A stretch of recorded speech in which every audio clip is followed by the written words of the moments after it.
Shalom warga kerajaan, sambil menantikan dan akan merayakan hari raya Minggu, the Feast of Weeks ataupun Shavuot, yaitu yang kita sebut Pentakosta. Ya, Pentakosta pertama yang dialami oleh bangsa Israel adalah turunnya firman Tuhan. Tetapi kemudian apa yang dialami murid-murid adalah turunnya Roh Kudus atas gereja Tuhan.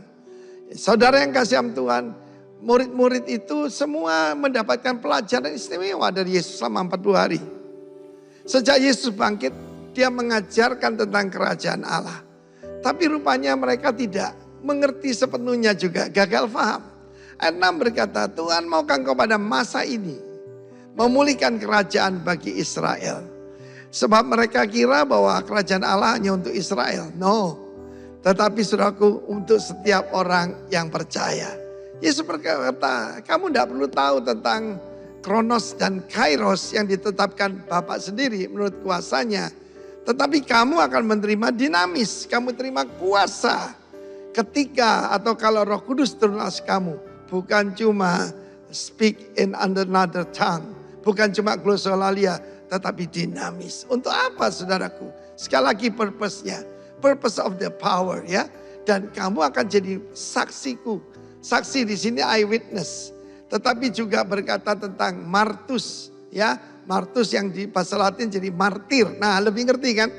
Ya, untuk menjadi martir itu saudaraku siap mati buat iman kita, dan kita lihat bagaimana akan jadi saksi Tuhan, eyewitness, apa yang kami lihat dengan mata kami, yang kami raba dengan tangan kami, yang kami dengar dengan telinga kami sendiri, itu yang kami beritakan. Dari Yerusalem, seluruh Yudea itu regional, Samaria lintas daerah sampai ujung bumi. Itu yang saya alami saudara. Ketika saya dibaptis dalam Roh Kudus bulan Januari tahun 80. Maka saudaraku pertama-tama sifat dan karakter saya makin diubah oleh Tuhan. Dan yang kedua saudaraku, maka saudara kuasa itu mengikuti. Mau exciting dalam pelayanan, waduh. Ya, Yesus berkata, kalau aku mengusir roh jahat, demons, dengan jari Allah, dengan kuasa Tuhan, maka kerajaan Allah sudah datang padamu. Bagaimana melebarkan kerajaan Allah? Tidak dipisahkan daripada power evangelism. Tetapi nomor satu itu seperti saya sampaikan minggu lalu, power untuk berkuasa atas daging, atas dunia, atas roh-roh jahat ya. Dan kita melihat di sini tujuannya, saudaraku, kita akan mengalami ancaman, kita akan mengalami oposisi. Arahkan matamu kepada Yesus. Ya, seperti seorang pelari itu ya, yang harus kita lihat itu pertama-tama kita tahu ada yang saksi-saksi yang mendukung kita. Para martir yang terlebih dahulu, orang-orang percaya yang sudah bersama dengan Tuhan. Yang kedua, arahkan pada garis finish. Percaya bersama Yesus, dengan kuasa Tuhan you will finish well and even finish great. Dan arahkan matamu juga kepada reward yang Tuhan akan sediakan. Karena itu saudaraku, kuasa Roh Kudus tidak untuk gagah-gagahan, tidak untuk pamer. Tetapi tanpa kuasa Roh Kudus, tanpa mujizat, tidak ada orang percaya kerajaan sorga. Orang tidak tergerak karena a good preaching, tetapi karena tanda-tanda yang menyertainya. Mereka akan mengusir roh-roh jahat, dan itu kita. Dalam nama Tuhan Yesus menyembuhkan orang sakit, dilindungi, jangan sengaja ya, dilindungi daripada ular, daripada racun. Saudaraku, dan yang terakhir, saya juga berbicara dalam bahasa-bahasa yang baru bagi mereka. Luar biasa saudara. Dan itu menyertai kita. Siap warga kerajaan, mari kita menyambut ke depan ini, buktikan Yesus Raja dan dia hidup dan dia bertakhta dalam nama Yesus. Amin. Shalom Bapak Ibu Saudara, kita akan segera mulai ibadah kita pagi hari ini. Saya undang kita semua bangkit berdiri. Tahukah saudara bahwa sebenarnya Tuhan lebih rindu untuk bertemu dengan kita dibanding kita bertemu dengan Tuhan. Amin saudara. Jadi dia sudah menanti-nantikan kita.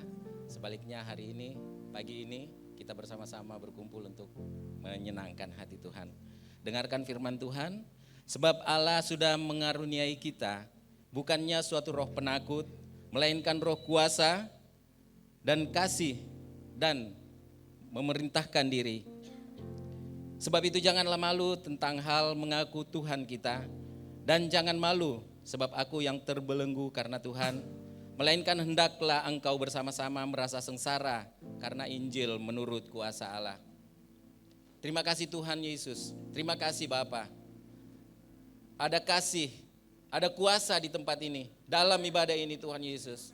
Ada kebangkitan yang terikat dilepaskan di dalam nama Tuhan Yesus. Yang sakit disembuhkan di dalam nama Tuhan Yesus. Beracaralah di tengah-tengah ibadah kami pada pagi hari ini. Ibadah ini hanya boleh jadi di dalam nama Tuhan Yesus Kristus. Allah yang kami tinggikan, Allah yang kami muliakan. Haleluya.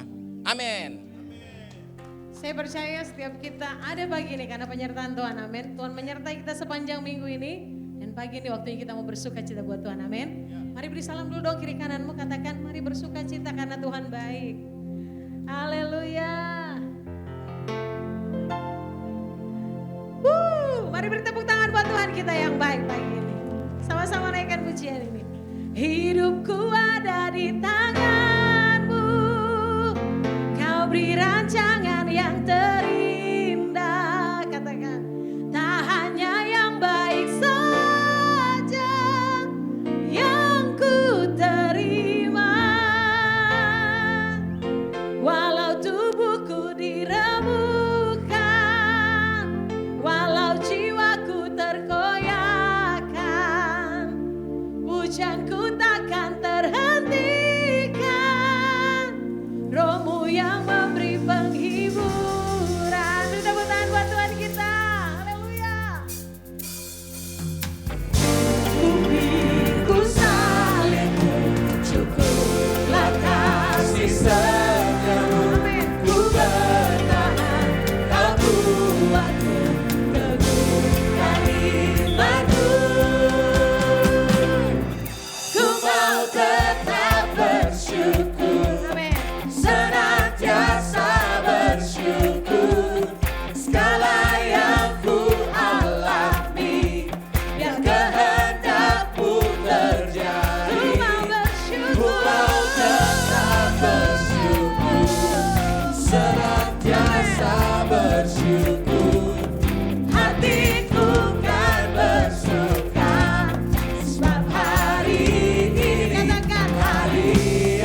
bersyukur buat kebaikan-Mu atas kami pagi ini.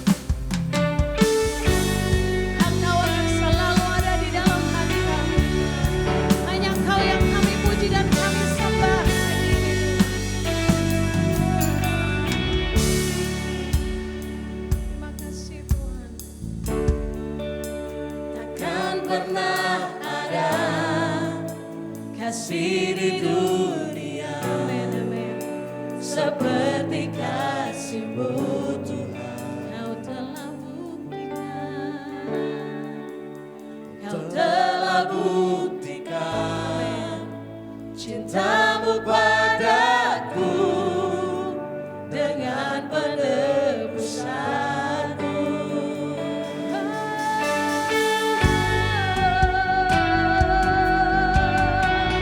Terima kasih buat kasih-Mu.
selalu ada dalam hatiku,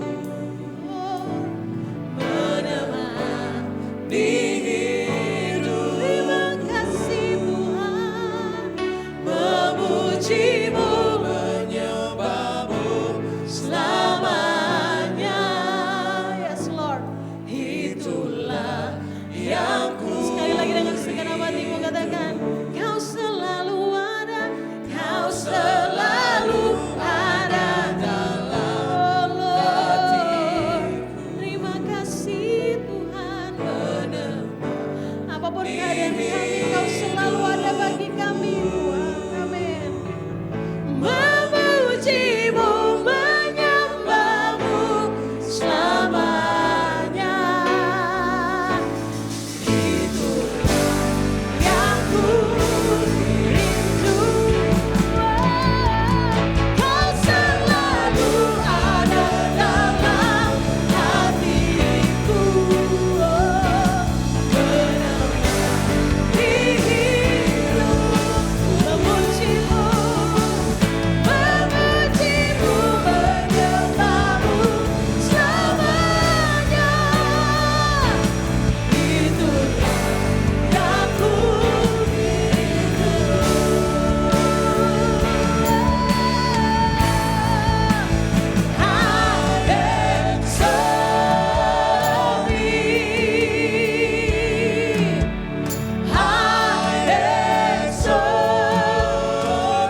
Engkau menemukan kami Tuhan. Di dalam hari-hari hidup kami, ada penyembahan-penyembahan yang benar di hadapan-Mu. Kalau kami ada pagi ini, kami bersyukur karena Tuhan. Tidak satu pun dari alasan yang bisa kami kerjakan, selain hanya kami bisa berterima kasih. Kekuatan Tuhan berikan bagi kami pagi ini. Tuhan mencurahkan bagi setiap kami kuasa yang daripada-Mu pagi ini. Segala intimidasi, roh yang mau menghancurkan kami pagi ini. Ketika firman Tuhan datang pada setiap kami hardik dalam nama Yesus keluar. Kami tolak, kami perintahkan, tidak ada yang berkuasa bagi setiap pribadi kami pagi ini. Hanya kuasa Roh Kudus yang bekerja bagi setiap kami. Sehingga telinga seorang murid datang bagi setiap kami, menangkap pesan yang daripada Tuhan. Hamba terbatas Tuhan. Meminta Roh Kudus. Bantu hamba Tuhan. Dengan kata-kata yang sederhana. Sehingga dilepas dengan kuasa-Mu. Termateri dalam kehidupan kami. Dan kami bersyukur untuk hari ini. Untuk kesempatan Tuhan berikan. Kami tahu bahwa Tuhan sudah menyediakan bagi kami yang terbaik. Kehidupan kami terpelihara oleh Tuhan. Berfirmanlah bagi kami Tuhan. Engkau adalah firman itu sendiri. Engkau yang berkuasa atas setiap firman itu. Dilepaskan di tengah-tengah kami. Di dalam nama Yesus. Yang siap mendengar firman Tuhan sama-sama katakan amin. Silakan dulu Bapak Ibu yang diberkati Tuhan. Terima kasih tim profetik Om Aldi. Siap. Ya, shalom Bapak Ibu. Kalau pagi ini saya ada di tengah-tengah Bapak Ibu, saya berdiri di sini. Saya berharap tidak ada roh daripada Bapak Ibu mempertanyakan hal-hal kenapa saya harus ada di sini. Ya. Nah, saya percaya setiap kita punya kesempatan untuk menyatakan kasih Tuhan, untuk menyatakan kebaikan Tuhan melalui pengalaman-pengalaman kehidupan saudara dan saya, untuk saudara berbagi bagi setiap orang yang saudara temui. Saya bersyukur berkesempatan pagi ini bisa berdiri di tengah saudara. Ya, saudara, saya perlu jujur gitu. Ketika saya dihubungi untuk pelayanan di hari ini, ya, saya menerima. Tapi setelah saya menerima saudara, ada intimidasi yang datang. Saya tahu bahwa ketika firman Tuhan akan disampaikan, setiap pribadi yang akan menyampaikan firman Tuhan, iblis tidak suka. Iblis tidak akan mau saudara dan saya ketika kita berdiri menyaksikan kebenaran Tuhan. Iblis akan memakai banyak hal untuk menekan. Nah, saya percaya bahwa ketika saya mengaku iya, saya tahu Tuhan yang akan mempersiapkan segala sesuatunya. Dan pagi ini apa yang saya sampaikan kiranya datang daripada Tuhan sendiri, bagi kehidupan saudara dan kehidupan saya. Nah, kita masih ada di tema yang sama di bulan ini, ya. Purposes of power, ya. Ada tujuan kuasa yang Tuhan berikan bagi setiap kita, pribadi lepas pribadi. Nah, minggu lepas minggu, di minggu bulan ini kita mendengar khotbah-khotbah, kita mendengar daripada hamba-hamba Tuhan yang sudah menyampaikan kebenaran firman tentang tujuan kuasa, ya. Kalau saya ada beberapa hal yang saya mungkin mengulang kembali, hanya sekedar untuk mengingatkan kembali supaya rentetan daripada apa yang sampaikan, kita bisa menangkap ending daripada apa yang saya persiapkan, yang Tuhan berikan bagi saya. Nah, mari Bapak Ibu kita tetap pada judul atau pada ayat firman Tuhan Lukas 10 ayat yang ke-19. Multimedia mohon bantuan Lukas 10 ayat 19. Demikianlah firman Tuhan. Sesungguhnya aku telah memberikan kuasa kepada kamu untuk menginjak ular dan kalajengking dan kuasa untuk menahan kekuatan musuh sehingga tidak ada akan membahayakan kamu. Saya ulangi Bapak Ibu, setiap kita orang percaya punya kuasa. Ya, itu sudah disampaikan, diingatkan, ya, di beberapa minggu yang lalu. Setiap kita, siapapun, ada kuasa. Jangan sampai kuasa itu tidak aktif. Kuasa itu harus aktif dalam kehidupan Bapak Ibu dan saya. Nah, siapa sih yang kasih tahu buat kita bahwa ada kuasa di dalam kita? Siapa yang kasih tahu saudara dan saya? tidak lain tidak bukan cuman firman Tuhan yang kasih tahu buat saya dan saudara bahwa kita punya kuasa. Ya. Nah, Yohanes 1 ayat 12 berkata, semua orang yang menerima Yesus sebagai Tuhan dan Juru Selamat, itu diimpartasikan kuasa daripada Yesus.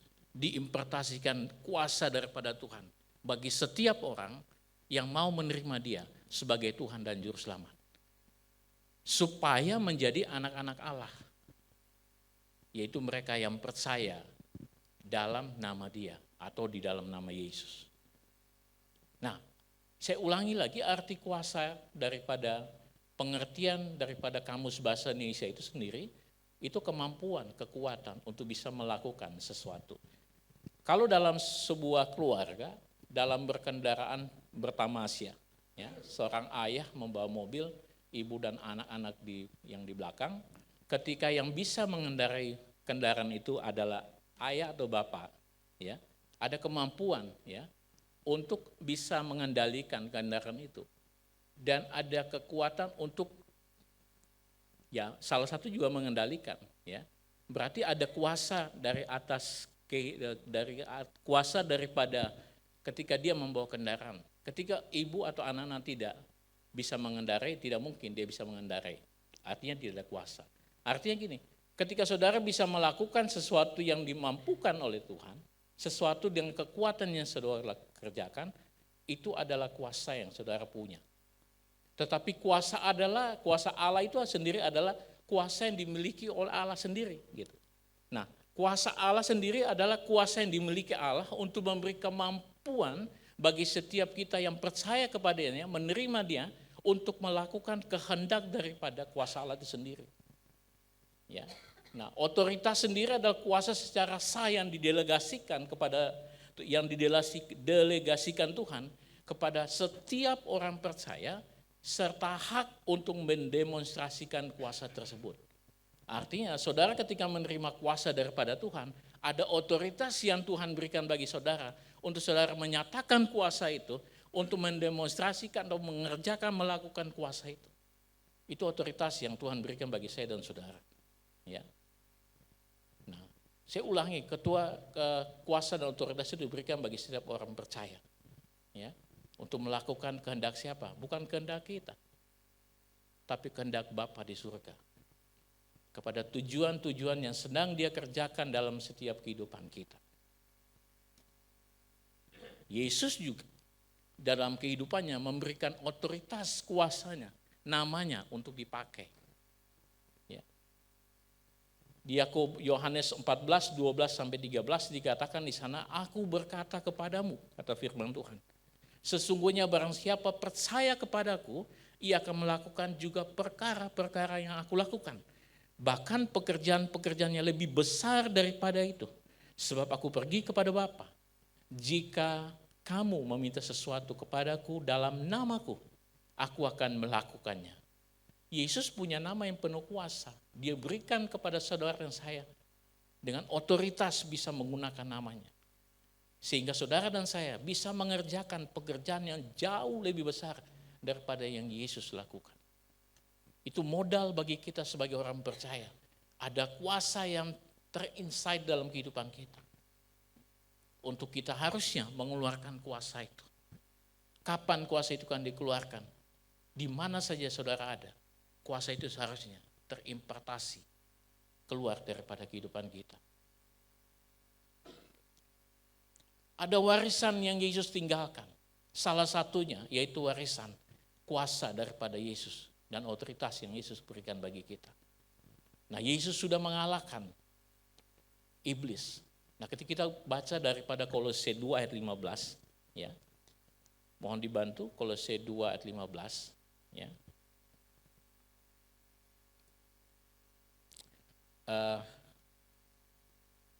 Ayat yang pertama mungkin dulu, tidak semua saya baca, ayat yang pertama kita perhatikan ayatnya satu persatu, saudara-saudara.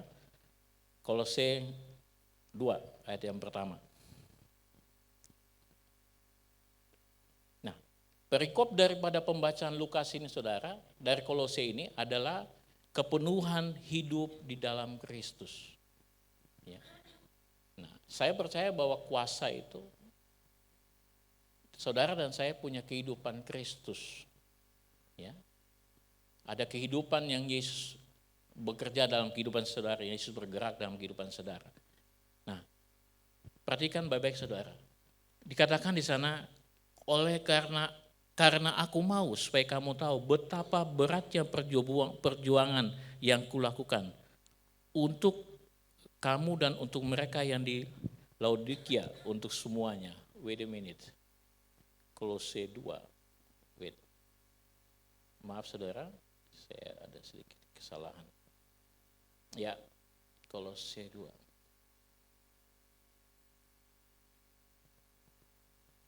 Sorry, Kolose 2 ayat 6. Maaf.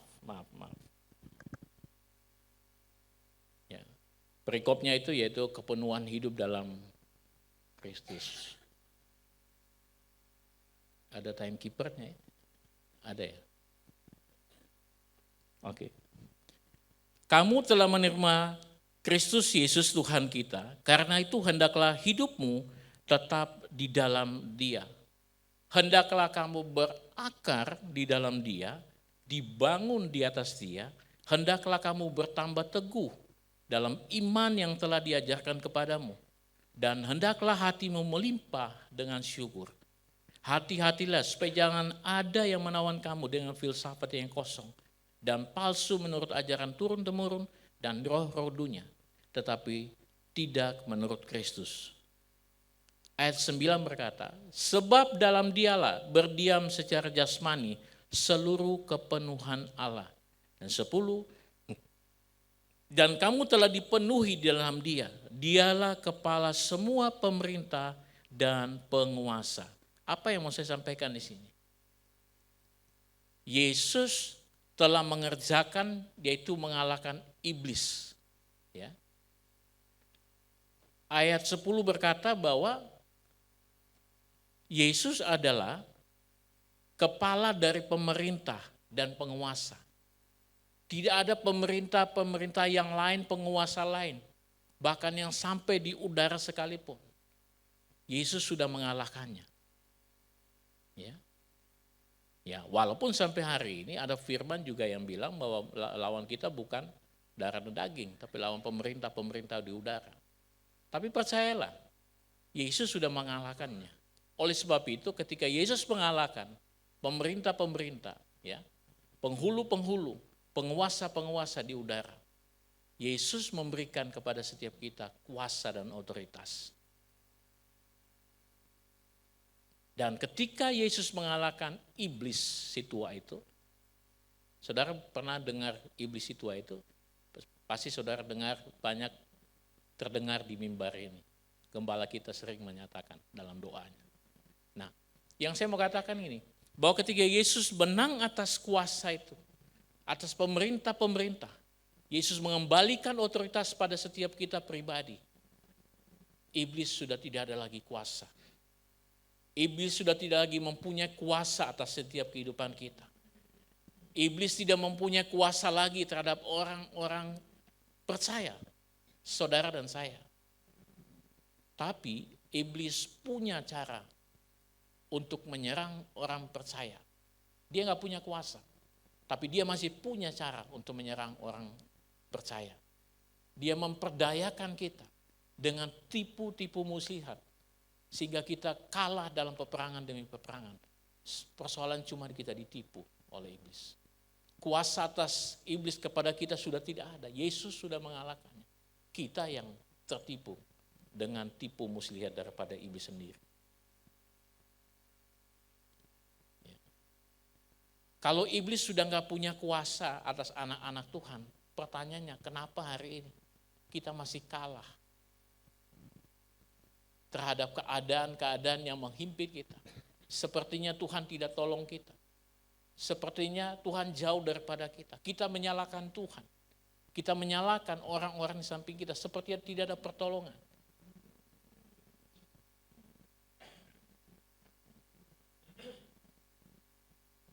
Sebenarnya kita harusnya tidak menjadi kalah dan tertipu oleh kuasa atau pekerjaan daripada iblis itu. Kita yang harus memulai untuk mengerti di dalam kita ada tujuan daripada kuasa yang Tuhan berikan untuk kita kerjakan dalam pelayanan yang Tuhan percayakan dimanapun kita ada, saudara. Ya. Nah, Lukas 10:19, sesungguhnya aku telah memberikan kuasa kepadamu untuk menginjak ular kalajengking dan kuasa untuk menahan kekuatan musuh, sehingga tidak ada yang akan membahayakan kamu. Nah, saudara, ketika Yesus memberikan kuasa kepada 70 murid untuk pergi berdua-duaan melayani ke kota di mana Yesus akan datang, sebenarnya Yesus sudah memberikan mereka kuasa. Ya, itu bukti ketika mereka kembali dan menyampaikan kepada Yesus bahwa mereka sudah melakukan sebuah perkara. Mereka sudah melakukan sebuah mujizat mengalahkan musuh. Bahkan mereka berkata kepada Yesus bahwa Tuhan, juga setan-setan takut kepada kami demi namamu. Ya. Nah, ketika mereka sudah melepaskan kuasa itu, Yesus tahu bahwa mereka mengerjakan itu. Kenapa Yesus tahu? Yesus mengatakan bahwa Yesus melihat ada iblis jatuh seperti kilat dari langit. Nah, yang semua saya sampaikan begini bahwa saudara dan saya punya kuasa. Ketika kita sudah mengerjakan pekerjaan yang Tuhan taruh dalam hati saudara, dengan mendoakan orang, menyembuhkan orang, ya, ada sesuatu yang terjadi, kelepasan di alam roh. Roh-roh jahat itu sudah terlepas ketika kita menyatakan Kristus atasnya. Dan itu bukti bahwa pekerjaan yang Yesus kerjakan, kuasa yang di dalam kita, itu dapat kita kerjakan dengan kuasa yang Yesus berikan. Yesus ketika mendapat laporan 70 murid, ya, yang seperti saya sampaikan tadi, ya, Yesus tahu bahwa Yesus perlu memperlengkapi mereka. Karena Yesus juga harus tahu, Yesus juga tahu akan ada yang akan membahayakan murid-muridnya. Sama, Yesus tahu saudara dan saya sudah menerima dia sebagai Tuhan dan Juru Selamat. Tapi Yesus juga harus memperlengkapi kita dengan kuasanya.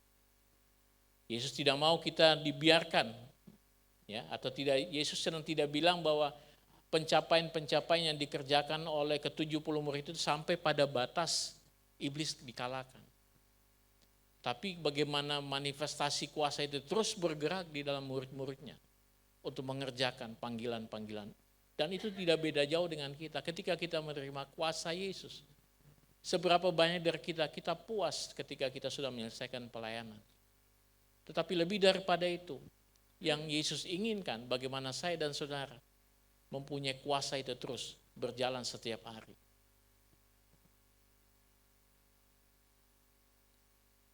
Jangan berhenti pada apa yang kita kerjakan dalam pelayanan kita.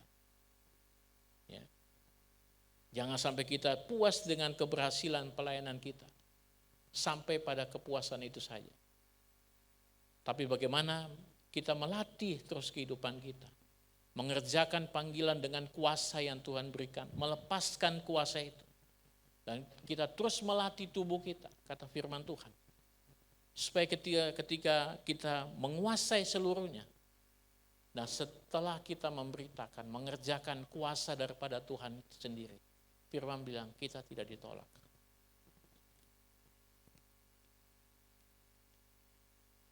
Bapak Ibu yang diberkati, ya, tujuan kuasa itu diberikan kepada kita untuk kita gunakan. Sehingga tidak akan ada yang membahayakan kita. Kita tidak menggunakan kuasa yang Tuhan Yesus berikan bagi kita atau Allah memberikan kuasa itu. Ada banyak bahaya-bahaya yang datang yang bisa kita masuk atau terperosok daripada bahaya yang datang. Nah, banyak daripada anak-anak Tuhan yang ada di luar sana saudara, mereka justru membahayakan diri mereka sendiri dengan tidak menggunakan kuasa yang ada di dalamnya. Masih menggunakan manusia lama mereka, masih memberikan hidup dalam tekanan, masih memberikan hidup di dalam masa-masa yang lalu, masih menganggap bahwa tidak ada harapan di dalam Tuhan. Ada hanya banyak orang yang gagal mengenal Tuhan. Tapi saya percaya di tempat ini saudara dan saya, kita mengenal Tuhan kita. Tuhan kita hidup, Tuhan kita bergerak, berkuasa, bahkan memerintah atas setiap kehidupan kita. Saudara kasih dalam Tuhan Yesus Kristus, ketika kita baca di dalam Lukas 10:19 ada ular dan kalajengking. Ular dan kalajengking itu sebenarnya saya coba cari, ternyata itu sebagai simbol lambang daripada iblis. Ya. Nah, kalau saudara dan saya mengerti bahwa apa sih daripada lambang itu lambang daripada iblis, sebagai iblis tua setan yang menyesakan seluruh bumi, yang akan dilepaskan di Wahyu itu, dilemparkan ke bumi, dilemparkan kepada setiap kita untuk mengalahkan anak-anak Tuhan. Tapi saudara gak perlu takut, ada penyertaan Tuhan bagi kehidupan saya dan saudara. Nah, kita tidak diberikan kuasa untuk pergi mencari ular dan menginjak ular atau menginjak kalajengking. Saudara melakukan, resiko ada di saudara. Sebagaimana ular itu diciptakan saudara, untuk semua binatang itu dia paling cerdik. Ya, itu tanda atau identik daripada iblis yang cerdik, bagaimana mensiasati untuk mengalahkan setiap anak-anak Tuhan di dalam kehidupan mereka. Nah, kalau kita perhatikan bagaimana ular menjalar, ya, demikianlah iblis seperti itu. Dia seperti berjalan mencari untuk menerkam, seperti untuk mengambil kita atau mengalahkan kita. Nah, kalajengking itu tidak berbahaya saudara. Tidak berbahaya kalau saudara tidak menyentuhnya. Kalau saudara menyentuhnya, resiko ada sengatan yang akan melukai saudara atas tubuh saudara. Demikian dengan iblis. Ya. Kita nggak perlu takut iblis, ya. Tapi kita jangan coba-coba masuk dalam perangkapnya. Sengatannya akan mengalahkan kita. Kita akan jatuh, kita akan kalah, kita akan merasa sakit. Ya. Nah, seberapa banyak daripada kita yang hari-hari ini masih memberikan peluang bagi iblis untuk menipu kita, untuk mengalahkan kita.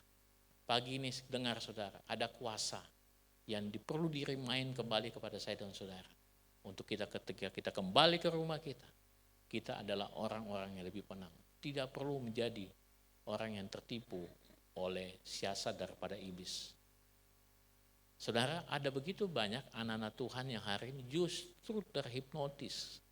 Saya nggak tahu ada dari saudara atau tidak. Bahkan maaf nih, ada hamba Tuhan pun tertipu. Mereka datang di kantor, mereka komplain. Mereka menanyakan bahwa apakah saldo saya masih tersedia. Saya tanya, Pak, pekerjaannya apa Pak? Saya pendeta. Kejadiannya bagaimana Pak? Kejadian saya lagi jalan, tiba-tiba pundak saya ditepuk. Saya diajak ngobrol, dimintain ATM. Saudara, saya sedang belajar gini, ketika saya mendengar itu, saya belajar untuk tidak bisa menyalahkan utuh atas apa yang orang itu mengalami musibah. Itu bisa terjadi pada setiap saya dan saudara. Itu bisa terjadi, masalah-masalah itu bisa terjadi. Kita bisa ditipu di mana saja oleh iblis untuk menjatuhkan kita. Tapi ketika kita percaya ada kuasa Tuhan di dalam kita, ada perlindungan Tuhan, ada pertolongan Tuhan, ada hikmat Tuhan, itu kita perlu minta setiap waktu, setiap hari. Oleh sebab itu jangan pernah merasa puas ketika kita melakukan sesuatu. Kita boleh bersuka cita, kita boleh bergembira. Iblis pergi, tapi dia akan pergi diam di satu tempat yang sepi. Dia akan kembali menyerang saya dan saudara dengan 7 kekuatan yang lain. Nah, maksud saya gini, pengertian-pengertian itu harus terus dibangun dalam kehidupan kita. Kalau tidak, kita jatuh bangun, kita kalah terus. Seperti itu. Prinsipnya ada kuasa dalam hidup saudara dan saya lah. Kuasa itu akan menolong saudara dan saya. Kalau kita tidak menghidupkan kuasa itu, ya apa yang akan kita alami? Sama seperti banyak orang yang tertipu. Hari ini ada banyak game online dia dikerjakan oleh, ya tidak termasuk anak muda saja, ada banyak orang tua yang masih menganggap bahwa game online itu adalah media untuk bisa menghasilkan uang. Ya. Bahkan banyak terjadi kejahatan akibat daripada game online. Ada kupon-kupon berhadiah yang diikut dengan merasa bahwa dengan ikut kupon itu bisa menjadi kaya lebih cepat. Ada orang yang mengikut investasi bodong pun ada, anak-anak Tuhan. Ya. Nah, saya percaya apa yang saya sedang bicara ini, ada sesuatu yang tergerak dalam kehidupan saudara. Saudara perlu berhenti. Saudara perlu kembali kepada kuasa itu, sehingga saudara tidak tertipu. Hanya berkat Tuhanlah yang menjadikan kaya, susah payah tidak akan menambahkan saudara. Penyediaan Tuhan selalu ada pada setiap anak-anak Tuhan. Usaha apapun saudara melakukannya itu, saudara tidak akan menemukan sesuatu pengertian yang baru daripada Tuhan. Ketika saudara menghadirkan Yesus dalam kehidupan saudara dan saya, terus berjalan dengan Yesus dalam kehidupan saudara, saudara ketersediaan itu ada. Berkat itu sudah ada, tinggal kita ngambil.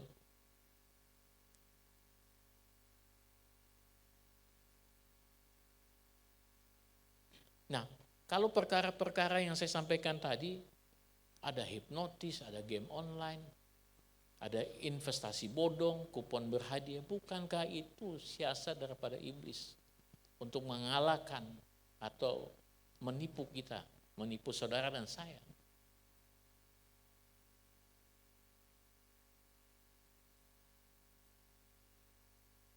Kita harus terus memiliki sebuah pandangan paradigma yang terus dibangun di dalam pengenalan Tuhan.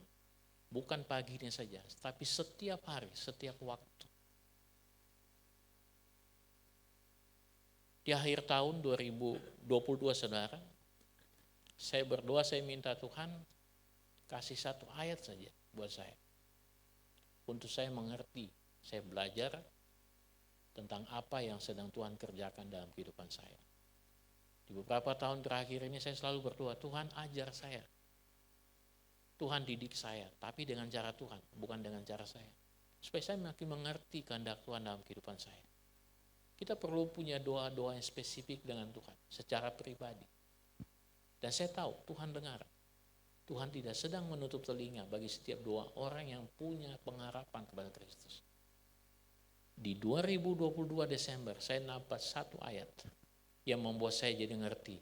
Waktu saya doa, ada waktu di mana Tuhan kasih buat saya pengertian untuk saya mulai melangkah bagaimana mengenal Tuhan. Tuhan katakan di dalam firman-Nya, segala tulisan yang diilhamkan oleh Allah, manfaatnya untuk mengajar saya, untuk menyatakan kesalahan saya, untuk memperbaiki kelakuan saya, dan untuk mendidik saya dalam kebenaran. Di situ saudara, saya belajar percaya kembali, menguatkan iman saya. Kita perlu punya waktu-waktu tersendiri dengan Tuhan. Nah, Papa saya juga pernah ngomong, kalau dengan Tuhan tidak perlu panggil siapa-siapa, kita perlu pribadi dengan Tuhan. Bicara terbuka dengan Tuhan. Percaya saudara, apapun masalah saudara yang sedang alami hari ini, saudara nggak perlu kasih tahu orang, kasih tahu Tuhan. Kasih tahu apa pergumulan saudara, apa masalah saudara. Tuhan yang akan memberikan jawaban bagi saudara. Dan hari-hari ini saya percaya, apa yang sedang Tuhan ajarkan ke saya untuk mengenal Dia jauh lebih lagi. Bagaimana saya menghadapi peperangan-peperangan di rumah tangga, di pekerjaan, di pelayanan. Saya belajar untuk tidak banyak berespon terlebih dahulu. Firman bilang, lebih baik cepat mendengar daripada berkata-kata. Nah, saya tidak sedang menghakimi siapapun di sini. Saya sedang mengalami sebuah perubahan-perubahan yang Tuhan lagi bawa, insight hal-hal yang baru bagi saya kembali. Yang sudah pernah saya dengar di tahun-tahun sebelumnya. Tapi Tuhan kembalikan lagi firman-firman yang lalu. yang sudah pernah saya dengar, yang meneguhkan, menguatkan saya hari ini. Dan kalau bulan ini ada satu tema besar yang diberikan bagi Rohma, seluruh dunia, ya, International Ministry, bukan satu kebetulan bagi saya dan bagi saudara. Kita perlu meyakinkan iman kita, percaya kuasa itu harus bergerak dalam kehidupan saudara. Jangan pernah mematikan kuasa itu. Ya. Kuasa itu perlu dihidupkan supaya orang gampang melihat saudara, orang gampang melihat Yesus dalam kehidupan saudara. Saya mau bilang bahwa saya dan saudara sedang terproses untuk itu. Ya. Yang sering kita lakukan, yang dikalahkan oleh iblis, kita selalu menyalahkan orang, lebih melihat orang punya kelemahan, kesalahan, ketimbang kita memperbaiki diri kita sendiri. Kita merasa kita sudah ada di atas tempat ini. Kita gampang untuk menghakimi siapapun. Tapi kalau saudara mengenal Tuhan, saudara perlu banyak diam dengan Tuhan. Saudara tahu, ketika Yesus berjalan dengan murid-muridnya, Yesus bilang bahwa hanya murid saja yang mengetahui rahasia. Ada banyak orang harus dengan perumpamaan. Itu artinya apa? Ketika saudara dan saya adalah murid Yesus, saudara perlu diam, ada rahasia-rahasia besar yang sedang Tuhan bukakan di akhir zaman ini. Dan hari ini, di bulan ini, saudara diperlengkapi dengan rahasia yang besar, yaitu kuasa Tuhan di dalam kehidupan saya dan saudara. Yesus bilang, berbagilah mereka yang mendengar dan melihat. Saya coba renungkan apa maksudnya. Ternyata yang saya dapat simple. Yesus bilang gini, ketika kamu percaya, ada banyak yang kamu lihat tentang apa yang saya kerjakan. Buat saya, buat orang-orang, buat keadaan rumah tanggamu, buat keadaan pekerjaanmu, pelayanan. Apa yang kamu dengar hari ini, kamu harus tapis itu pendengaran-pendengaran yang kamu dengar. Kamu perlu mendengar yang lebih daripada apa yang kamu dengar tentang dunia. Kamu harus banyak mendengar tentang Kristus yang mengerjakan pekerjaannya dalam setiap kehidupan kita. Saya sedang tidak bilang saudara, saya lebih baik daripada saudara. Tapi saya mendorong saudara untuk punya kehidupannya, mari sama-sama. Jangan banyak urus orang lain. Saudara gagal mengenal Tuhan, kuasa itu tidak bekerja. Kita belajar untuk mengenal pribadi kita sendiri, membangun pribadi kita, punya hubungan dengan Tuhan. Nah, kita kembali, saudara, kepada firman. Firman Tuhan di dalam 2 Timotius 1 ayat yang ke-7, sebab Allah memberikan kepada kita bukan roh ketakutan, melainkan roh yang membangkitkan kekuatan, kasih dan ketertiban. Di dalam kita ada roh Tuhan yang besar sekali. Ya. Tidak sama dengan roh-roh yang saudara sedang lihat yang terjadi. Ya. Saudara lihat orang kerasukan setan, roh itu kecil. Gitu.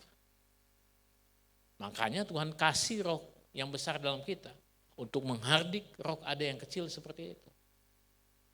Kita cuma sekedar kagum ketika kita melihat ada orang yang dikaruniakan untuk mengusir roh jahat. Kita cuma sebatas kagum, melihat. Tapi kita tidak sedang melihat roh itu yang sama, yang besar, ada dalam setiap kita, yang bisa kita kerjakan. Nah, saudara, untuk mengalahkan daripada musuh si jahat, setan dan iblis itu, saudara, saya tetap harus percaya ada kuasa Tuhan, ada otoritas Yesus yang diberikan. Nah, bagaimana caranya kita dapat mempergunakan kuasa itu dalam tujuannya untuk mengalahkan setan itu? Ada dua yang saya coba bagi dengan saudara. Yang pertama, melawan dengan kuasa yang sudah ada di kita. Jangan coba-coba melawan kalau saudara tidak percaya ada kuasa dalam kehidupan saudara. Saudara akan kalah, percayalah. Tapi ketika saudara percaya ada kuasa, lawan itu kuasa dengan kuasa yang Tuhan berikan. Lawan siapa? Lawan si jahat musuh kita yang hari-hari ini mengintimidasi kita. Nah, Lukas bilang ini, injak, ada kuasa untuk menginjak. Nah, ketika saudara menginjak itu kan cuma simbol ular.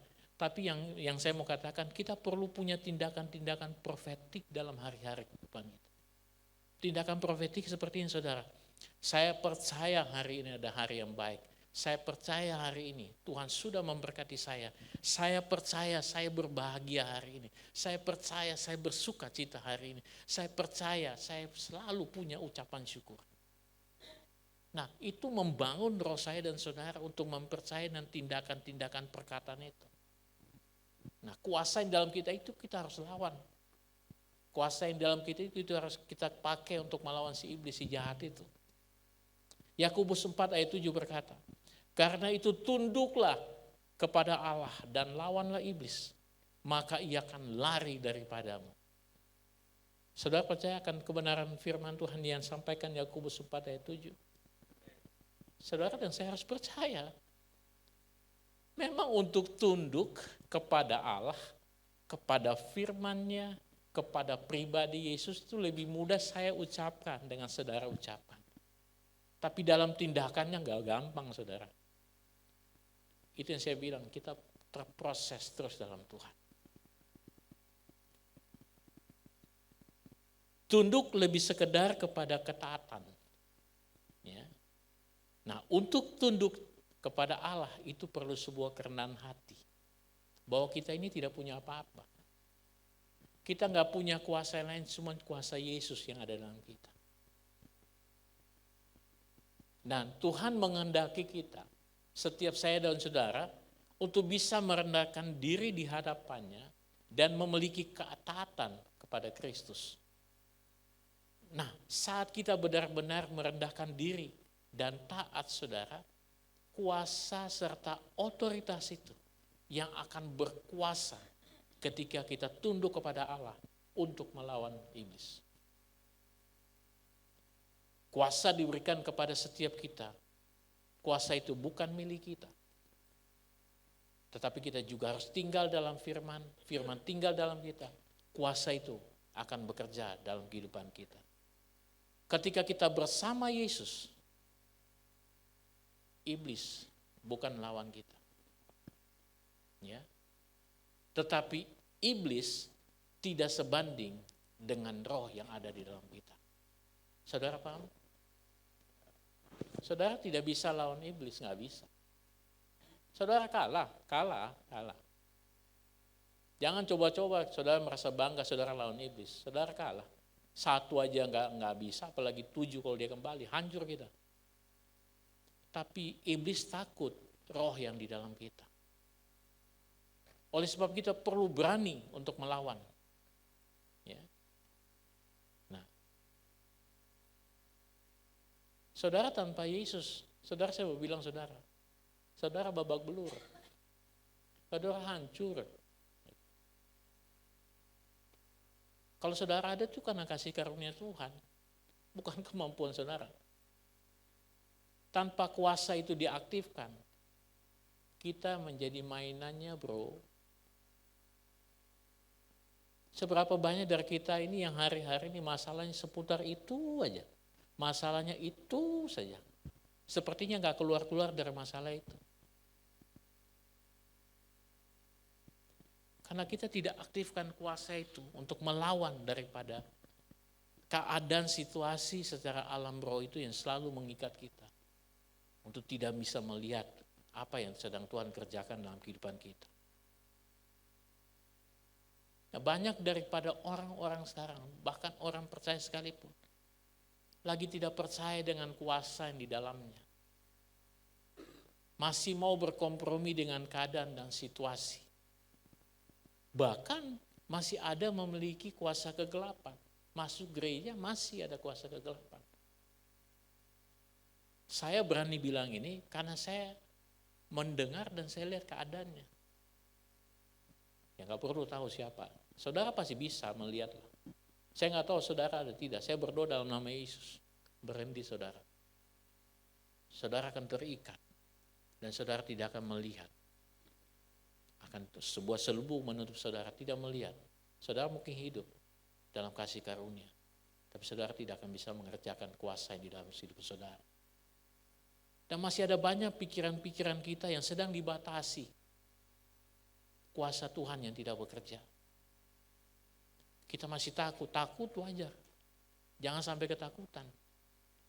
Ada banyak orang sekarang ketakutan. Memang ada keadaan yang takut, tapi nggak perlu ketakutan. Nah, juga banyak daripada setiap kita, di orang di luar sana, banyak yang masih belajar mengampuni orang, masih kepahitan, masih memiliki hati yang keras. Saudara, saya sampaikan, saya belajar begini, bahwa memang kalau ketika kita masih melihat hal-hal ini dalam kehidupan kita, kuasa itu tidak bekerja dalam kehidupan kita.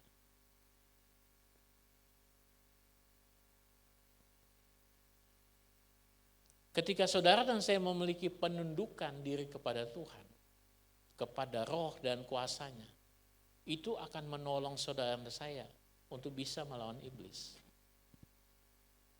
Nah, ketika kita melawan iblis dalam pendudukan kita kepada Tuhan, percayalah, firman jelas, iblis lari. Nah, kita juga harus siap menunggu, dia akan kembali dengan kuasa yang lebih besar. Tapi jangan takut. Seberapa besar pun iblis kumpul kuasanya, tidak sebanding dengan kuasa yang dalam kehidupan saya dan saudara. Sepanjang aktif, kita tidak terkalahkan. Saya sampaikan firman ini bagi saudara. Saya juga harus belajar ini. Bahwa ketika selesai ini, saudara selesai dengan saya hari ini. Di luar di sana, kita sedang ditunggu. Dengan siasat-siasat yang lain yang bisa menghancurkan kita. Saya percaya, saya tetap bangun sebuah iman percaya saya. Ketika kita punya Yesus, ada pagar perlindungan. Dan ada pertolongan Tuhan bagi setiap kita. Gunakan otoritas saudara untuk melawan iblis. Dia akan lari daripada saudara dan saya. Sekali lagi, setiap kita ada kuasa yang sanggup mengalahkan diri kita sendiri dan juga bisa mengalahkan musuh. Diri sendiri artinya tidak membiarkan kita terikat dan tidak mau dilepaskan daripada kuasa iblis. Kita perlu lepaskan dulu supaya kita bisa mengusir setan dalam pendudukan kita kepada Tuhan. Nah, kalau yang pertama, bagaimana cara menggunakan kuasa itu dalam tujuan daripada kuasa itu sendiri. Yang pertama, melawan dengan kuasa yang sudah ada dalam kita. Tunduk, cukup tunduk dengan Tuhan. Dalam ketaatan saudara, dalam kerendahan hati saudara. Biarkan roh itu yang bekerja. Yang kedua, melepaskan kuasa yang sudah Tuhan berikan. Kisah Para Rasul 1 ayat 8. Tetapi kamu akan menerima kuasa kalau Roh Kudus turun ke atas kamu. Dan kamu akan menjadi saksiku di Yerusalem dan di seluruh Yudea, Samaria, dan sampai ke ujung bumi. Saya ulangi, kuasa di dalam kita bukan kuasa yang statis, yang diam. Tapi kuasa yang dinamis. Kuasa yang bergerak dan powerful kuasa itu. Ya. Itu sebenarnya yang membuat kita menjadi kuat, bahwa ada kuasa yang tidak terkalahkan di dalam kita yang bisa kita pakai.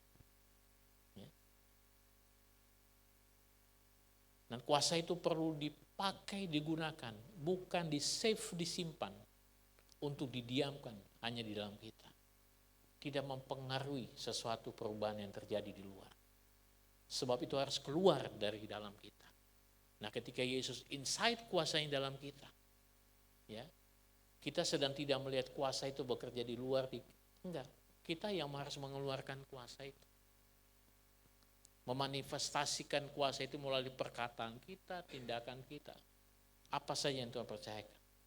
Nah, ketika saudara dan saya lahir baru, Roh Kudus turun dan tinggal dalam kita, ya, itu kan kuasa ada pada kita. Demikian Yesus, ketika dibaptis di Sungai Yordan, Roh Kudus turun di atasnya, seperti burung merpati. Sejak peristiwa itu, saudara, dimulai dengan pelayanan Yesus yang penuh dengan kuasa dan tanda-tanda ajaib. Ya.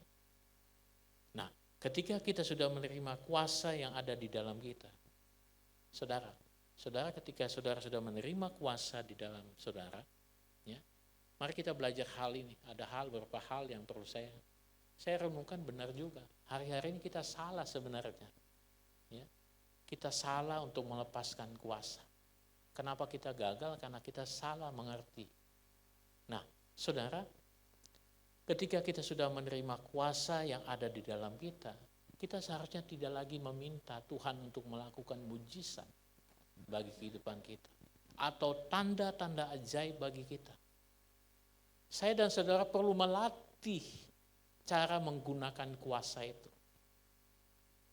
Kuasa sudah diberikan. Kita nggak perlu lagi minta kuasa Tuhan bekerja, sudah di dalam kita. Kita yang melatih mempergunakannya. Markus 16:16-17 mengatakan tanda-tanda ajaib akan mengikuti orang-orang percaya. Kita dapat mengusir setan, menyembuhkan orang yang sakit, membangkitkan orang mati dan memegang ular dalam nama Yesus. Nah, saya juga baru menyadari saudara, saya jujur dengan saudara, saya menyadari. Ketika saya baca ini saya jadi ngerti. Dulu pernah saya dengar ini. Tapi ya karena sekedar mendengar, pengertian tidak ada. Gitu. Banyak yang kita dengar, tapi kita tidak memberi diri kita untuk mengerti apa yang kita dengar. Tapi ketika saya baca ini, saya berterima kasih. Tidak terlambat. Ketika rahasia itu dibukakan kembali bagi saya. Dan juga bagi saudara. Ada banyak rahasia yang sedang Tuhan akan bukakan bagi saudara dan saya. Saya menyadari bahwa saya sedang gagal sebenarnya. Gagal mengenal Tuhan. Tapi ketika saya baca ini, saya baru ngerti. Tuhan tuh baik sekali gitu. Kalau kita mau dia kasih. Kalau nggak mau, ya dia tetap mau memberi. Ya kalau tidak mau, ya tidak diambil. Saudara nggak perlu ambil. Nah saudara yang akan gagal sendiri. Yang sudah ada, kenapa saya nggak gunakan sih sebenarnya? Yang Yesus sudah kasih. Kenapa saya takut? Saya percaya gini saudara. Saya percaya, saya sedang tidak mengintimidasi saudara. Gitu. Saya percaya sebagian banyak dari kita sudah mengerjakan ini. Bukan berarti saya berdiri, saya bilang menghakimi saudara, saudara tidak mengerjakan. Saya sedang bilang saya mendapat sesuatu rema daripada Tuhan untuk hal ini. Dan saya percaya apa yang saudara sudah kerjakan sebagaimana saya dengar, lakukan terus saudara. Itu akan mendatangkan sebuah atmosfer yang berbeda dalam kehidupan saudara. Perkataan saudara tentang hidup hari ini, itu akan membentuk atmosfer kehidupan saudara hari ini. Tentang apa yang akan saudara alami hari ini.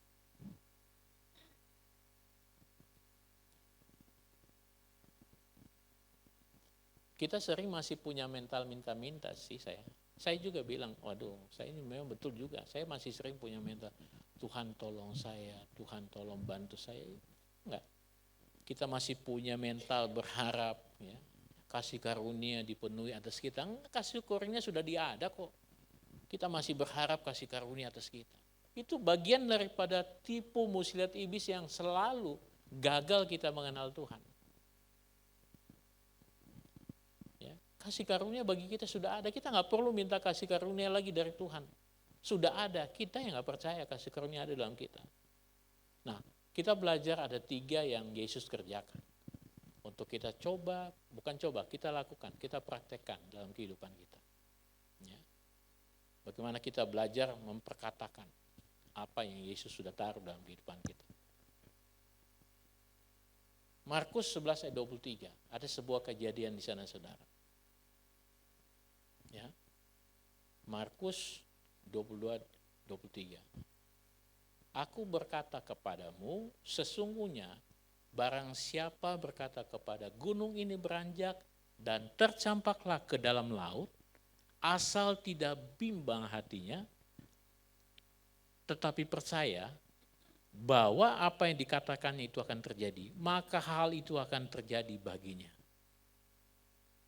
Yesus sedang mengajarkan sebuah tindakan profetik, bagaimana melepaskan kuasa itu dengan kuasa hanya dengan memerintah.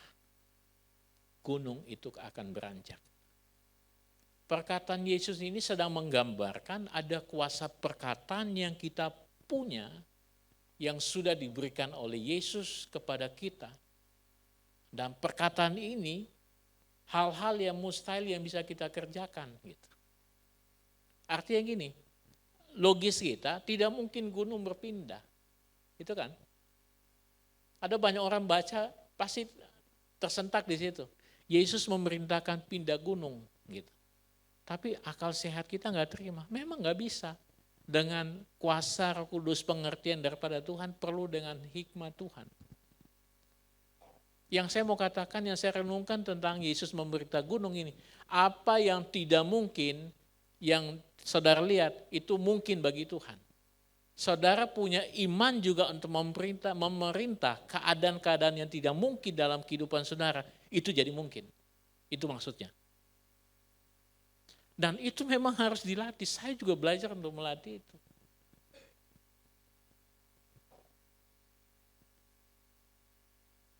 Itu bicara tentang pohon ara kan, ya, yang tidak berbuah, ya, di Markus itu.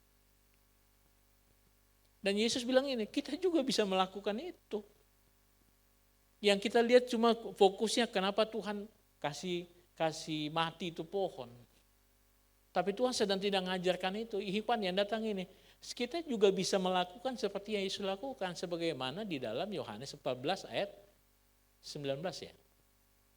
Kita dapat melakukan pekerjaan-pekerjaan yang jauh lebih besar daripada apa yang Yesus lakukan. Kita perlu memerintah keadaan-keadaan yang tidak mungkin dalam kehidupan kita, itu menjadi mungkin. Tidak penting lagi, bukan tidak penting, tidak perlu lagi kita minta Tuhan tolong kita. Belajar untuk memerintah keadaan-keadaan yang tidak mungkin, itu menjadi mungkin gitu. Yang kedua, melepas kuasa yang Tuhan berikan. Ada cara yang lain yang Yesus sedang tunjukkan bagi kita. Markus 1 ayat 25. Tapi Yesus menghardiknya, katanya, diam, keluar daripadanya. Dan setan itu pun mengampaskan orang itu ke tengah-tengah orang banyak, lalu keluar daripadanya, dan sama sekali tidak menyakitinya.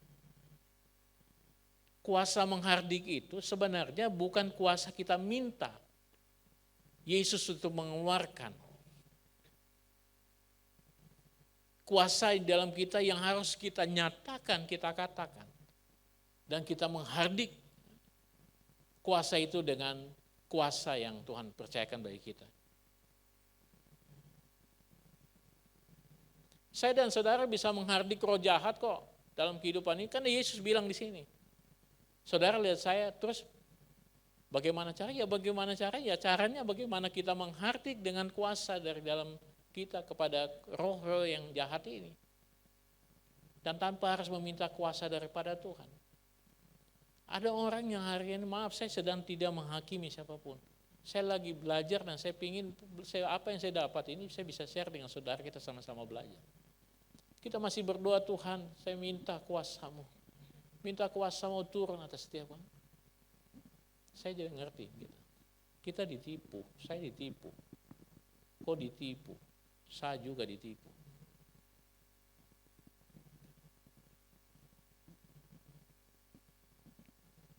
Yang ketiga, Matius 10 ayat 11. Yesus memanggil ke-12 muridnya dan memberi kuasa kepada mereka untuk mengusir roh-roh jahat dan untuk melenyapkan segala penyakit dan segala kelemahan. Kuasa yang diberikan Yesus. Ya. Jadi kuasa yang diberikan dan bukan Yesus yang mengusirnya. Kita, saya dan saudara dilatih untuk melepaskan kuasa di dalam kita. Untuk tujuan kuasa itu mengalahkan musuh. Kita tidak perlu meminta, memohon untuk Yesus mengusir. Meminta tolong untuk membantu kita. Atau kita panggil orang banyak-banyak. Ayo datang kita doakan orang. Baik saudara, baik gitu. Tapi yang membuat kita tidak mengerti gini, sebenarnya setiap kita punya kuasa bisa kita kerjakan. Gitu. Kita lebih suka berdoa ke orang tuh lebih banyak datangnya gitu. Dengan banyaknya orang, ada banyak kuasa yang dilepaskan gitu. Padahal satu kuasa saya dalam kehidupan kita, itu kuasanya tidak terbatas.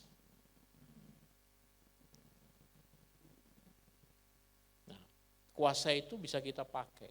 Bagaimana kita bisa menghardik, ya, bagaimana kita bisa mengusir, dan bagaimana kita bisa memerintah terhadap keadaan situasi yang sedang terjadi kita, yang menghambat pelayanan-pelayanan kita.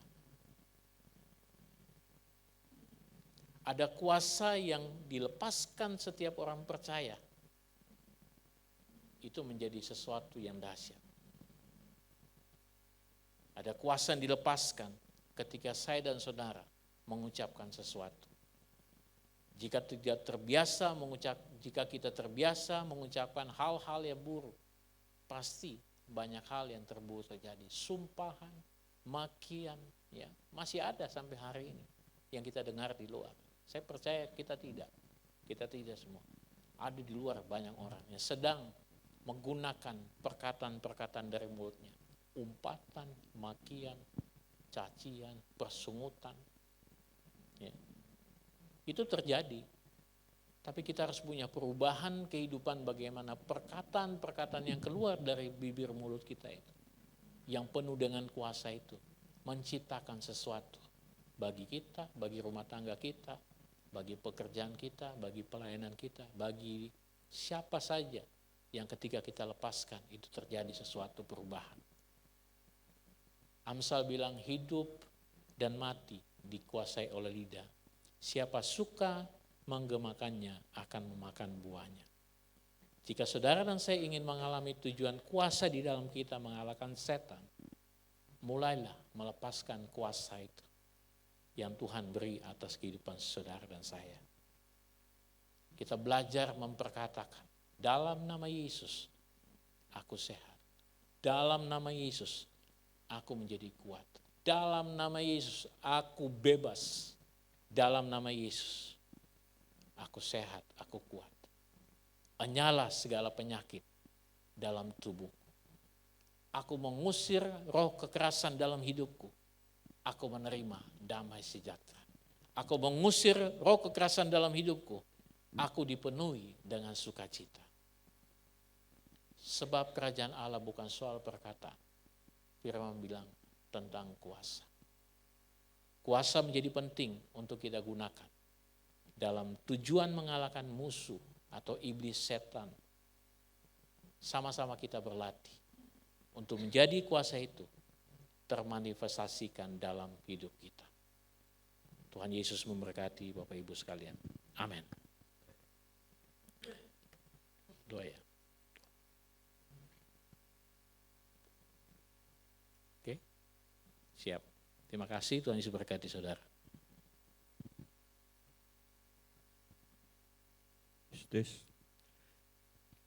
Terima kasih kami ucapkan kepada Pak Angkit yang sudah memberikan kami berkat yang luar biasa melalui firman Tuhan. Tiba saatnya kita akan berdoa untuk persembahan. Sebelum kita mempersembahkan, kami memberikan pengarahan sedikit, yaitu bisa melalui apa yang ditulis diperlihatkan di layar, dan juga bagi saudara-saudara yang baru bergabung di tempat ini bisa mempersembahkan melalui kotak persembahan yang ada di depan. Mari kita berdoa. Segala puji syukur, terima kasih ya Bapa atas kasih-Mu, kemurahan-Mu. Kami boleh berada di tempat ini untuk mendengarkan firman-Mu, memuji dan memuliakan Engkau Tuhan. Terima kasih, kami akan mempersembahkan persembahan Tuhan untuk kemuliaan, kebesaran nama-Mu, pekerjaan oleh kuasa-Mu Tuhan di tempat ini Tuhan. Biarlah Tuhan Engkau kami memberikan yang terbaik buat kemuliaan-Mu. Tuhan, pakai semua Tuhan dan berkati mereka yang sudah memberi maupun yang belum memberi Tuhan. Berkati pekerjaan mereka, berkati kesehatan mereka, berkati Tuhan apa yang mereka rindukan Tuhan. Terima kasih Bapa, inilah doa kami yang kami persembahkan di dalam nama Tuhan kami Yesus Kristus. Haleluya, amin. Puji nama Tuhan. Sebelum kita akhiri hari kita ada pengumuman tambahan. Hari Kamis tanggal 18 ada ibadah kenaikan di lantai 2 jam 10 pagi. Jadi ibadah generasi akan digabung dengan ibadah umum, ibadah kenaikan jam 10 pagi di lantai 2 di tempat ini, di Hotel Swiss Bell ini. Puji nama Tuhan, sebelum kita akhiri, adakah Bapak Ibu Saudara yang baru pertama kali hadir di tempat ini, boleh lambaikan tangan. Puji nama Tuhan, selamat datang. Ibu ada di belakang satu orang. Selamat datang, selamat beribadah bersama kami di tempat ini. Haleluya, mari kita bangkit berdiri saudara. Kita percaya kuasa Tuhan ada bersama kita pagi ini, amin. Beri tepuk tangan dulu dong buat Tuhan kita. Haleluya. Tuhan yang bersama kami, berjalan bersama kami. Ku tak takut, ku tak gentar, sebab Allahku bersama. Tuhan yang bersama kami. Haleluya. Berjalan bersama kami. Katakan tanganmu yang pegang hidupku. Ku yakin kau bersama kami. Mari dengan segenap hatimu katakan Tuhan, Tuhan yang bersama kami, berjalan bersama kami. Tak takut Tuhan, ku tak gentar, sebab Allahku bersama. Tuhan yang bersama kami, bersama kami, amin. Berjalan bersama, tanganmu yang pegang hidupku.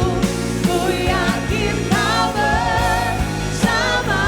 Katakan tanganmu Tuhan, tanganmu yang pegang hidupku.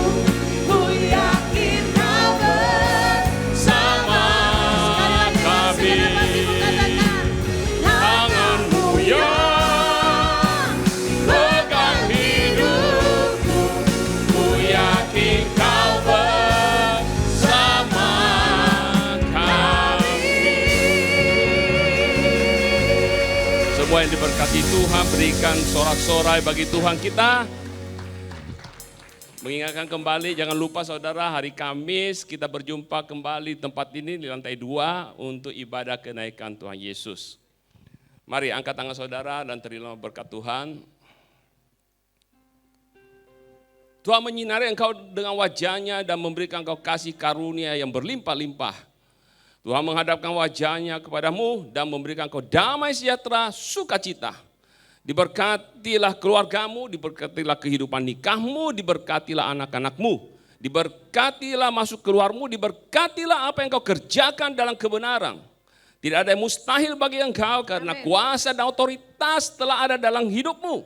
Engkau bisa mengalahkan segala tantangan, segala cobaan dan segala hambatan dalam kehidupanmu. Dan Tuhan dimuliakan. Diberkati engkau untuk menjadi berkat dimanapun engkau berada, penyertaan perlindungan Tuhan nyata dalam hidupmu. Semua kita yang percaya dan terima berkat Tuhan di dalam nama Bapa, Putra dan Roh Kudus, yaitu di dalam nama Tuhan Yesus Kristus. Mari sama-sama katakan amin. Selamat hari Minggu, Tuhan Yesus memberkati.